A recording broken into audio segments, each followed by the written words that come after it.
소녀 같은 마음으로 찬양하신 것 같아서 더 귀한 시간이었던 것 같습니다.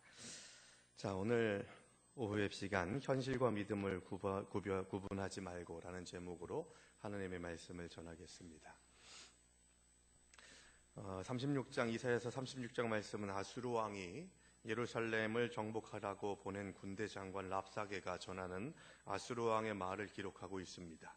랍사게는 유다 백성들에게 히스기야의 말을 듣지 말고 자신들을 다스리는 왕인 이 히스기야 왕의 말을 듣지 말라고 외칩니다. 히스기야는 백성에게 하나님을 의지하라고 말하죠. 하지만 랍사게는 눈에 보이지 않는 하나님을 의지하지 말고 눈에 보이는 현실을 직시하라고 이야기합니다. 그래서 계속해서 마치 그런 장면이 연출되는 것 같지 않습니까? 어린 소년 다윗 앞에서 막 기고만장하게 소리 질렀던 골리앗과 같은 그런 모습을 가지고서 지금 랍사게가 이 남왕국 유다의 히스기야 왕과 이 유다 백성들을 계속해서 참소하고 공격하고 비난하고 얕잡아 보는 그런 일들이 일어나게 되는 상황이 오늘 이 36장의 말씀입니다. 신약성경에서 보시면 로마의 총독 베스토가 바울을 향해서도 뭐라고 이야기하냐면 너는 미쳤다라고 그렇게 이야기를 하는 내용이 성경에 나옵니다. 하나님을 신뢰하는 것은 세상 사람들의 눈에는 미친 것처럼 보일 때가 있습니다. 지금 그럴 때야. 지금 정신 못 차렸구만. 지금 가서 예배드리고 기도할 때냐? 지금 어떻게 해서든지 간에 한 푼이라도 더 모으고 뭘 어떻게 하려고 노력하고 애써야지 지금 기도한다고 될 일이야? 라고 하는 식으로 우리의 예배의 모습, 기도의 자리를 평가절하하고 미쳤다고 어리석다고 판단할 때가 대단히 많이 있다는 것이죠. 십자가는 믿는 자에게 구원의 능력이지만 세상 사람들의 눈에는 미련한 것이 될 수 있다고 성경은 이야기합니다. 그래서 랍사게는 히스기야의 믿음을 조롱하죠. 세상의 조롱과 비난을 두려워하지 마십시오. 이해할 수 없기 때문에 비난하고 조롱하는 겁니다. 그래서 내가 예수로 인해서 비난과 조롱을 받을 때 어떤 반응을 보여야 됩니까? 아이고 모르니까, 아이고 불쌍해라, 모르니까 그러지. 나도 모르는 때 있었는데 아니까 그거 당신 하는 생각이 얼마나 오히려 더 어리석은 생각인지를 당신 모르니까 내가 좀 참죠. 이 생각을 가지고서 하나님께서 주시는 은혜 가운데에서 넉넉한 믿음으로 승리하시는 저 여러분들 되시기를 주님의 이름으로 축원합니다. 예루살렘 백성들은 랍사게의 비난의 말을 듣는 것이 너무 고통스러웠습니다. 예루살렘 성은 아수르 군대에 포위당한 상태인데 유다 군대는 너무 초라했기 때문이죠. 현실을 보면 지금 당장이라도 랍사게의 말을 들어서 히스기야 왕을 배반하고 성문을 열어서 이제는 다 아수르에게 내어놓는 그런 것이 합당할 것 같은 그런 생각을 할 수 있습니다. 랍사게는 예루살렘 백성에게 이러한 현실을 직시하라고 촉구하고 있는 것이죠. 여러분, 믿음과 현실은 하늘과 땅만큼 차이가 클 때가 많습니다. 지금 이스라엘 백성들이, 남왕국 유다의 백성들이 처한 상황도 하나님께서 너 믿어라, 아수르를 너희의 손에 붙였느니라 라고 하시는 말씀을 믿음으로 반응해야 되는데, 현실은 지금 당장이라도 밀어붙이면 우리는 찍소리 한번 못하고 죽을 수밖에 없는 대군이 우리 앞에 놓여져 있다는 것을 인정할 수밖에 없는 현실 앞에 놓여져 있는 것이죠. 현실을 바라보면 아수르의 포위에서 벗어날 길이 전혀 보이지 않습니다. 현실은 믿음의 길과 너무나 거리가 멀어 보여요. 그래서 신자들은 현실적인 갈등을 겪게 됩니다. 현실적으로 랍사게의 말이 옳아 보이죠. 하나님이 건져주시리라는 히스기야의 외침은 공허한 메아리처럼 들릴 때가 이 이스라엘 백성들의 지금의 상황과 환경이라는 것입니다. 많은 분들이 믿음으로 반응하지 못하는 이유 중에 한 가지가 지금 이 상황이에요. 현실과 믿음의 상황을 분리해서 생각하려고 할 때에 현실은 현실이고 믿음은 믿음이니까 현실에서 내가 몸부림치는 것은 당연히 해야 되는 일이고 믿음으로 반응하는 것은 그저 아멘 몇 번 해주고 믿는 사람인 것처럼 그냥 하나님에 대한 존재는 인식하고 알고 있으니까 그 하나님의 존재는 인정하되 내 삶에 들어오시는 하나님에 대해서는 전혀 관심이 없는, 그래서 현실 속에서 나를 이끄시고 인도하시는 하나님의 은혜는 깨닫지 못하는 어리석은 길을 걸어갈 때가 많이 있다는 겁니다. 현실이 믿음을 압도할 때가 있어요. 그래서 믿음으로 사는 것이 정말 어렵습니다. 이 랍사게는 더 이상 믿음 타령하지 말고 속히 항복해서 행복한 삶을 누리라고 회유합니다. 우리는 절망적인 현실에 흔들릴 때가 참 많죠. 하지만 믿음의 사람은 현실 너머에 계시는 하나님을 영적인 눈으로 볼 수 있어야 합니다. 현실 너머에 계시는 하나님이라고 해서 현실에 계시는 하나님을 깨닫지 말란 얘기가 아닙니다. 지금도 우리와 함께 호흡하시고 우리의 눈물과 함께 하시고 우리의 아픔과 함께 하시고 우리의 기쁨과 감사의 제목에 함께 하시는 분이 살아계신 하나님임을 믿으시기 바랍니다. 우리의 신앙생활의 싸움은 뭔지 아십니까? 변화되는 것 같지 않은 세상 가운데에서 붙잡히지 않는 것 같은 은혜가 있을지라도 계속해서 하나님의 숨결을 느끼려고 하는 다짐.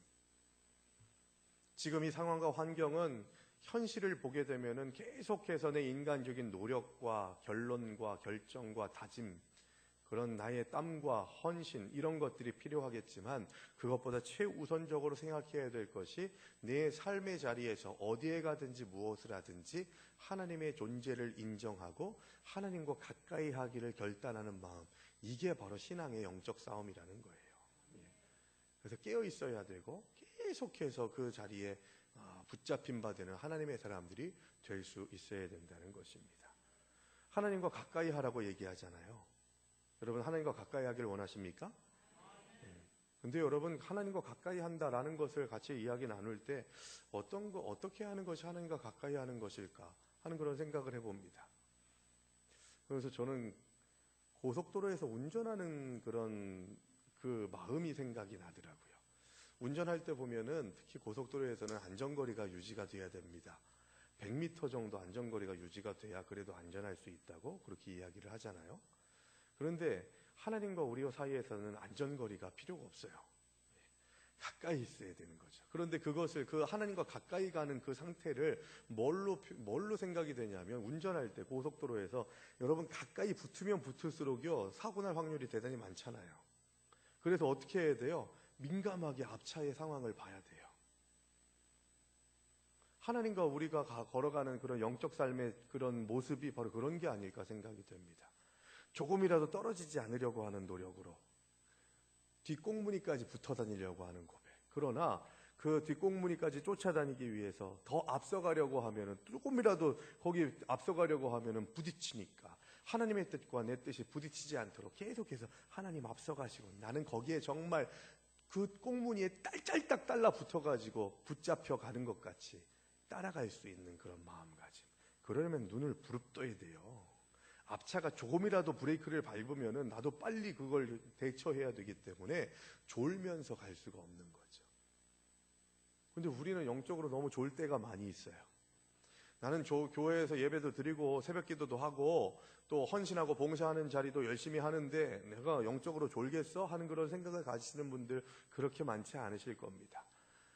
영적으로 조는 때가 우린 너무 많이 있다는 거예요. 그래서 민감하지 못하고 즉각적으로 반응하지 못해서 하나님보다 앞서가려고 할 때가 있고 하나님의 뜻보다 우선하려고 하는 그런 생각들을 가질 때가 너무도 많이 있고 느슨해지고 불안하게 그냥 눈 지그시 감으면서 졸다가 하나님께서 저 멀리 가심에도 불구하고 내가 따라가는 것인 양 자기 스스로 속고 있는 때를 많이 경험하게 된다는 것이죠. 그래서 저는 오늘 이 시간 이 랍사게의 위협 앞에서 현실과 믿음을 구분하지 말고 살아가기 위해서 우리가 해야 될 일이 무엇인가를 함께 나누길 원합니다. 한번 따라해 볼까요? 하나님의 말씀을 두려워하라. 여러분, 생화보다 더 예쁜 조화가 많이 있습니다. 진짜보다 더 진짜 같은 가짜들이 많이 있어요. 그리스도인들은 더 정신을 차리고 살아야 할 때입니다. 왜냐? 가짜가 점점 더 진짜 행세를 하는 때가 지금이거든요. 복음에 대해서도 오전에 말씀드렸듯이 가짜 신앙, 가짜 복음이 판치고 있는 시대입니다. 믿음을 굳게 지키면서 살아가야 되는 이유가 여기 있는 것이죠. 오늘 15절과 16절 초반부의 말씀을 함께 볼까요? 같이 15절과 16절 맨 앞부분만 함께 읽겠습니다. 함께 읽습니다. 히스기야가 너희에게 여호와를 신뢰하려는 것을 따르지 말라. 그가 말하기를 여호와께서 반드시 우리를 건지시리니 이 성이 아수르 왕의 손에 넘어가지 아니하리라 할지라도 히스기야의 말을 듣지 말라. 네, 여기까지입니다. 이 말은 랍사게의 말입니다. 히스기야가 하나님 앞에 기도해서 하나님께서 아수르를 멸하게 하실 것이다, 너희를 잡아먹지 못하게 하리라 라고 분명하게 말씀해 주셨는데, 랍사게는 하나님의 말씀을 신뢰하라고 말하지 않고 믿지 말라고 이야기를 하고 있습니다. 현실보다도 하나님의 말씀이 우선인 줄로 믿으시기 바랍니다.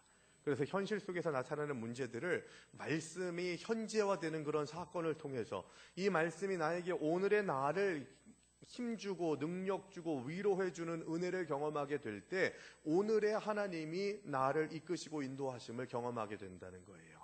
주일날에 예배드리고 주일 아침에 주일 오후에 예배드린 그 예배드릴 때에 들었던 그 말씀으로 일주일 다 살려고 하지 마세요. 그럴 수는 없어요. 매일매일마다 큐티하라고 하는 이유가 여기 있는 것 아니겠습니까? 말씀으로 한 마음 한 뜻이 돼야 되고, 말씀으로 내 삶을 던져야 되고, 말씀이 나를 위로하고 힘을 주실 수 있도록 해야 하는 그런 사명이 하나님의 백성들에게 있다는 것입니다. 랍사게와 같은 존재들이 우리 주변에 얼마나 많이 있는지 몰라요. 하나님의 말씀을 거부하게 하고 하나님의 말씀을 듣게 하지 않고 하나님의 말씀대로 살지 못하게 하려고 하는, 당당하지 않습니까? 거짓이 더 당당해 보여요. 거짓과 교만 앞에서 하나님의 백성들이 무기력해 보입니다. 그 이유는 뭡니까? 하나님의 말씀보다 사람의 말을 더 두려워했기 때문입니다. 아까 말씀드렸듯이 어린 다윗이 오기 전까지 이스라엘 백성들은 사울 왕을 포함해서 기골이 장대한 거인 골리앗의 말에 벌벌 떨었습니다. 그가 하는 말에 간담이 서늘해졌다고 성경은 이야기하죠. 여러분, 하나님의 말씀을 우선하지 않으면 사람의 말이 먼저 들립니다. 하나님의 뜻을 우선하지 않으면 사람의 뜻이 우선하게 된다는 것을 우리는 잊지 말아야 됩니다. 사람의 말보다 하나님의 말씀을 더 두려워하게 될 때, 그때 우리는 현실 속에서 하나님의 말씀에 붙잡힌 자가 될 수 있다는 것이죠. 보이는 사람이 아니라 전능하신 하나님의 말씀을 두려워하는 하나님의 백성들이 될 때 현실 속에서 승리케 하시는 하나님을 경험하게 될 줄로 믿습니다. 두 번째, 따라 하실까요? 하나님만이 복임을 믿읍시다. 아멘이십니까? 하나님만이 복입니다. 사탄은 다양한 유혹으로 우리의 믿음을 뒤흔듭니다. 세상을 따르면 당장 복을 받게 될 것처럼 유혹합니다. 달콤해요. 랍사게는 두려웠던 유다 백성들에게 말하죠. 16절의 말씀 다시 한번 보면, 히스기야의 말을 듣지 말라. 아수르 왕이 또 이같이 말씀하시기를 너희는 내게 항복하고 내게로 나아오라. 그리하면 너희가 각각 자기의 포도와 자기의 무화과를 먹을 것이며 각각 자기의 우물물을 마실 것이요, 내가 와서 너희를 너희 본토와 같이 곡식과 포도주와 떡과 포도원이 있는 땅에 옮기기까지 하리라 라고 그렇게 이야기합니다.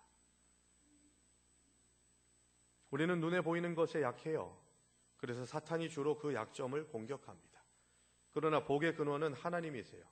우리를 먹이고 살리시는 분은 하나님이십니다.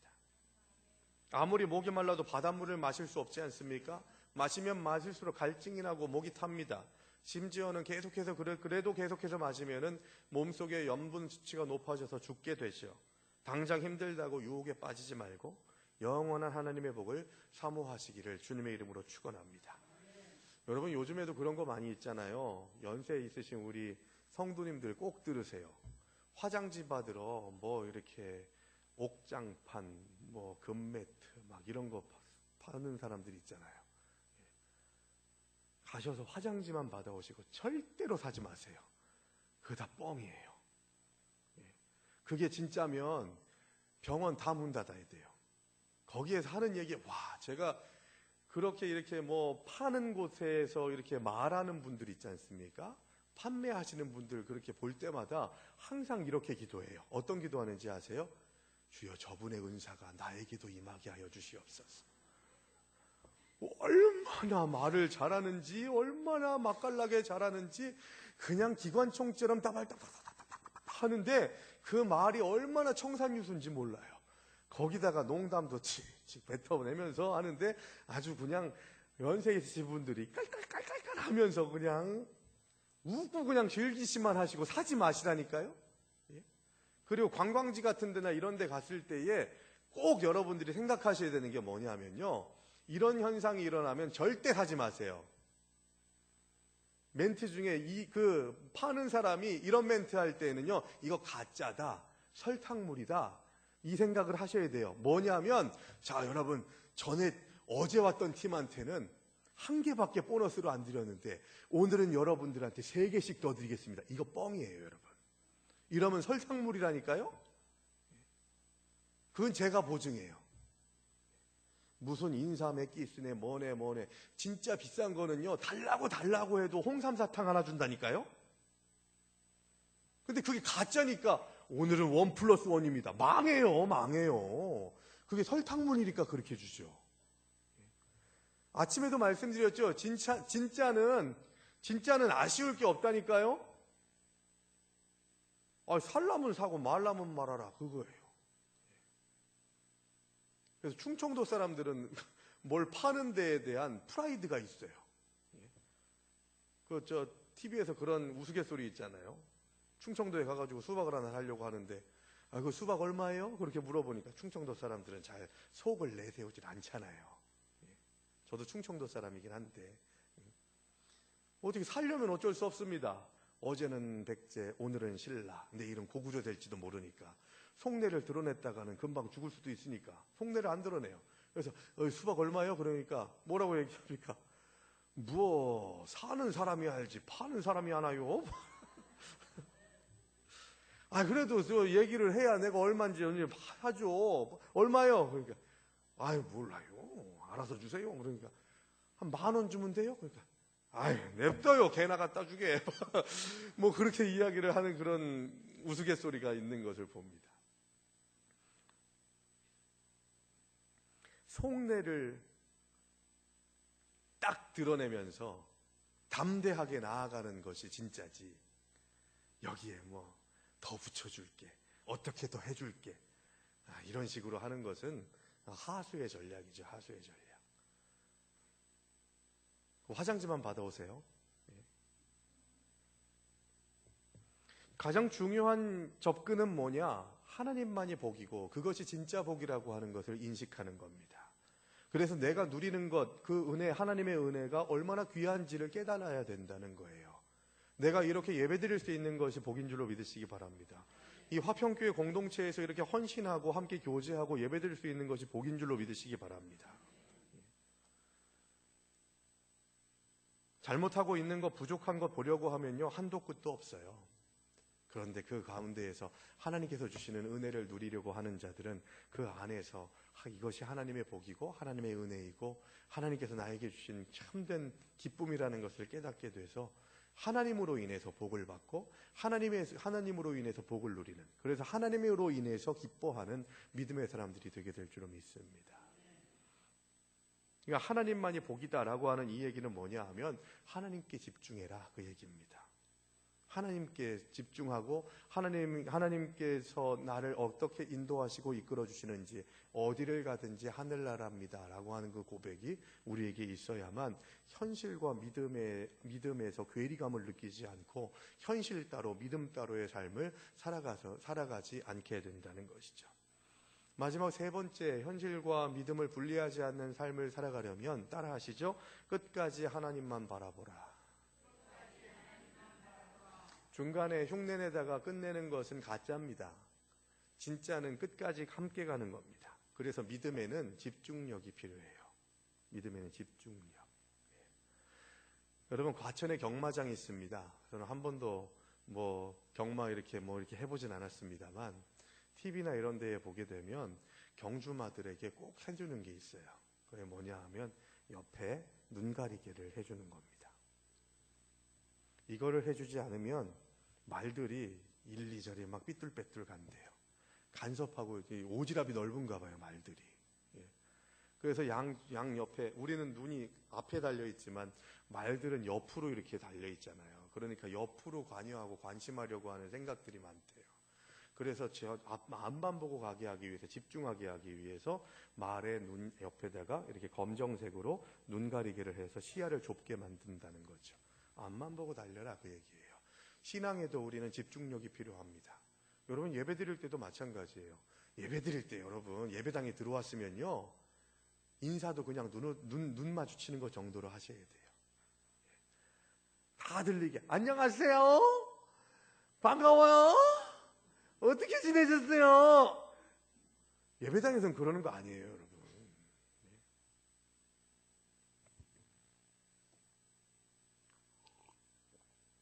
저는 노회 때 제가 소변을 보고 있는데 저한테 악수를 청하는 장로님이 계셔가지고 얼마나 난감했는지 몰라요.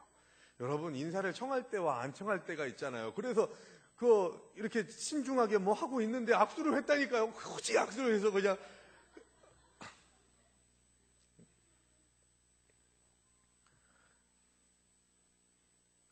얼마나 민망하더니, 그렇다고 악수하지 않다고 이렇게 옆으로 돌아가지고 할 수도 없잖아요, 그런 상황에서는. 그래서 그냥 이렇게 벽 보고서 이렇게 했어요. 교회에서 예배당에 들어왔을 때도 인사할 상황은 아니에요, 여러분. 그냥 간단히 목례를 하든지, 잘 지내셨죠? 뭐 작게 얘기하고 그렇게 앉아가지고, 참 저는 우리 개신교가 일반적으로 사람들이 생각할 때 성당에 들어가면 좀 경건해야 된다는 생각들을 믿지 않는 사람들도 가지고 있어요. 그런데 80년대, 90년대 지나오면서 그 전에도 우리 교회의 예배당에 들어올 때에 믿지 않는 자들이 성당에 들어가듯이 경건한 마음으로 들어오는 마음들을 가지고 있었는데 그게 무너졌어요. 요즘에는 믿지 않는 자들이 이 예배당에 들어오는 것들을 경건한 마음으로 들어오는 마음들이 별로 없어요. 안타깝게도. 왠지 아세요? 믿는 성도들이, 그리스도인들이 예배당에 들어올 때 두렵고 떨리는 마음으로 들어오질 않아요. 그러니까 믿지 않는 자들도 예배당에 들어올 때 똑같아요. 믿는 사람도 저렇게 대충 막 들어오는데. 표현은 적절하지 않습니다만 제가 이런 표현을 자주 쓰잖아요. 집에 강아지를 키워요. 강아지를 키우는데 친구랑 같이 집에 들어오는데 주인 된 사람이 집에 들어오면서 강아지 뺨따구를 딱 때리면서 저리 가! 하면서 그렇게 들어오면 같이 들어온 친구도 강아지가 올 때 저리 가! 하면서 뺨따구 때린다니까요. 내가 하나님의 집을 어떻게 생각하고 어떻게 받아들이느냐에 따라서 믿지 않는 자들이 보고 배워요. 저 사람은 예배당에서도 싸우네. 예배당에서도 저렇게 마음대로 하네. 소리 지르네. 잡담하네. 뭐 재미지게 이야기 나누네. 저건 온전하게 하나님 앞에 경건하게 예배드리는 그런 장소가 아닌가 보다 하는 그런 생각들을 가지지 않겠습니까? 여러분, 저는 우리 교회 화평교회 예배당에 딱 들어왔을 때 참 특히 주일 예배 또 오후 예배 드리기 전에 또 예배를 드리려고 하는 모든 시간들 전에는 정말 누군가가 이렇게 막 떠들면서 들어오다가도 예배당에 딱 들어오면 조용해야지. 경건하게 들어가야지. 한 그런 모습이 우리에게 있어야 된다니까요.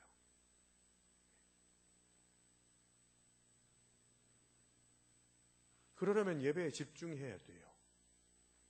지금 얼마나 좋습니까? 점심 먹었죠. 날씨는 좀 뜨뜻하죠. 그래서 앉아가지고 있으면 졸려요. 그래서 그냥 눈꺼풀이 그냥 목사님이 저 앞에 앉아있는 권사님한테 제발 졸지지 말라고 그렇게 얘기하니까 권사님이 뭐라고 얘기해요? 목사님 한번 앉아보세요. 물론 힘들 수도 있어요. 어려울 수도 있어요. 그러면서 그런 권사님이 뭐라고 얘기합니까? 졸게 만든 사람이 목사님이면서 왜 조냐고 얘기하면 말이 되냐고. 물론 그것도 제가 동의해요.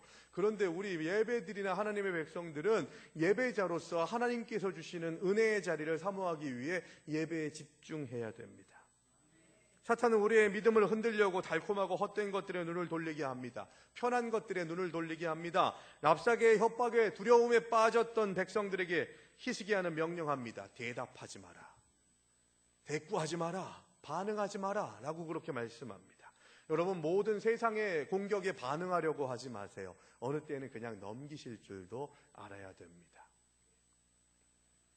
특히 운전할 때 마찬가지로 운전할 때도 너무 깜짝 놀라게 앞에서 운전을 하더라도 그 욕하면은 뭐가 풀립니까? 예? 그리고 좀 잘못했으면요 비상등 한 두세 번만 켜주세요. 그러면 웬만한 건 다 끝나요. 뒤에서 빵빵거릴 때 혹시 내가 잘못했나? 하는 그런 생각들을 먼저 가지시고, 그렇지 않으면은 내가 잘못도 안 했는데 뒤에서 빵빵거리면 축복해 주시고 내가 잘못했으면 비상등 한 두세 번 깜빡하면 저 사람이 잘못을 인정하는구나. 제가 저 사람 앞에 사람이 정말 잘못했어도 비상등 깜빡이면요 웬만하면 용서해줘요. 너의 죄를 사하노라. 그렇게 보내줘요. 그런데 잘못 안 했다고 그것도 이렇게 되면 싸움이 돼버리게 되는 것이죠. 그러고서 서로 싸우고 난 다음에 더 씩씩대면서 나의 삶을 피폐하게 만들어버리는 일들은 내가 하나님 앞에서 하나님의 은혜로 어떤 순간과 상황에서도 하나님께 붙잡힌 바 된 믿음의 사람들이 되겠다고 집중하지 못하는 데에서 나오게 되는 악한 열매들이라는 겁니다. 반응하지 않을 때 승리할 때가 있고요, 맞장구 치지 않을 때 승리할 때가 있어요. 상대방이 나를 싸우려고 난리를 치더라도 손바닥도 마주쳐야 되는 것처럼 싸움을 받아들이지 않으면 싸워지지가 않는 거죠. 대답하지 마라, 반응하지 말라라고 하는 이 명령은 무슨 뜻일까요? 아수르를 보지 말고 가만히 눈을 감고 믿음으로 하나님만을 바라보라고 하는 명령입니다. 네가 믿음으로 하나님을 바라보지 않으면 저 랍사게의 말이 크게 들리리라. 저 랍사게의 말 때문에 너희가 고통당하고 두려워하리라. 그러므로 그 모든 현실 상황 속에서 랍사게가 말하는 것들은 그대로 인정해 두고 하나님께서 이 현실 상황 속에서 역사하시기를 기대하면서 하나님만 바라보라. 이것이 우리에게 요청하는, 이 시대의 랍사게들이 우리들을 무너지게 하게 하는 그런 상황과 환경을 만들어 놓고 현실을 만들어 놓게 될 때에 그것을 이기게 하는 능력으로 처방해 주시는 메시지라는 것입니다. 위기의 순간에 우리가 끝까지 바라봐야 할 분은 오직 하나님이십니다. 믿음의 집중력을 잃지 말고 하나님의 뜻대로 헌신하는 하나님의 사람들이 되어야 된다는 거죠. 여러분, 돈이 없어요. 현실이죠. 사람으로 인해서 힘들어요. 현실이죠. 내가 육신적인 병에 걸리고 마음의 병이 있어요. 현실이죠. 그러나 예수께서 나를 위해서 십자가를 짊어지시고 죽으신 것도 현실입니다. 3일 만에 부활하신 것도 현실입니다. 그러므로 여러분, 우리는 신앙생활이라고도 하고 생활신앙이라고도 얘기하잖아요. 우리의 삶의 신앙 고백이 생활로 연결돼야 된다는 거예요.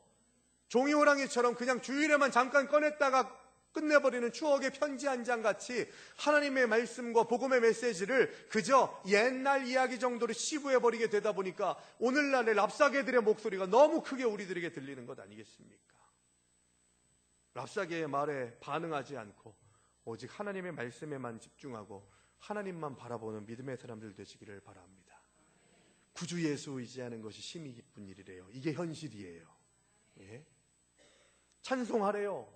구주의 십자가 보혈로 죄 씻음 받기를 원한대요. 그래서 그 구주의 예수 보혈의 능력을 힘입었더니 내가 죄사함을 받았다고 주님께서 말씀하세요. 이것도 현실이에요. 현실 속에서 십자가를 얼마나 묵상하고 바라보시는지 그것을 보시기 바랍니다. 그래서 우리가 세상을 살아갈 때, 새로운 한 주가 시작될 때 낙심하고 절망하는 자들이 아니라 구주의 십자가 보혈로 죄 씻김을 받아서 승리하고 찬송합니다. 찬송합니다. 주님의 보혈의 능력을 찬송합니다. 구주 예수 의지함이 나에게 너무 기쁜 일이에요 라고 그렇게 고백하는 하나님의 사람들이 될 수 있어야 할 줄로 믿습니다.